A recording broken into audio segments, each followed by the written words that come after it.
Hello' everyone, আজিৰ ভিডিঅ'টো আৰম্ভ কৰি দিছোঁ পাকঘৰৰ পৰা। ইফালে মই মাছ ফ্ৰাই হ'ব দিছোঁ, ইফালে আকৌ চাহ পাতি দিওঁতে গোটেই চাহ পৰি কেনে অৱস্থা নোহোৱা হৈ গ'ল ভিডিঅ' কৰা ঠাণ্ডাত।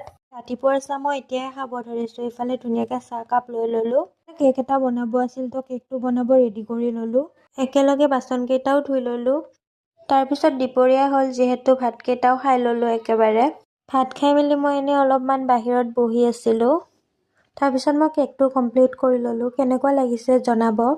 কেকটো কমপ্লিট কৰি আকৌ কাষ্টমাৰৰ ফোন আহিল যে কেকটো ল'ব আহিছে, তললৈকে যাব লাগে। কেকটো দি মেলি মই আৰু গোবিন্দমত আহিলোঁ মিঠাই খাবৰ কাৰণে, বহুত মন গৈ আছিলে।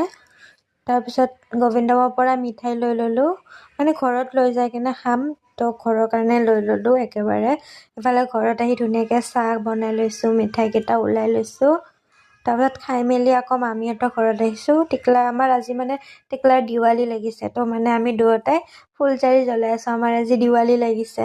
তাৰপিছত বহুত ৰাতি হ'ল যিহেতু মামীয়ে পোলাও বনাইছিল, খাই মেলি ইফালে মুখত তামোল ভৰাই কেনে ধুনীয়াকৈ ঘৰত আহিলোঁ। তো আজিলৈকে ইমানেই আছিলে। Bye bye, good night.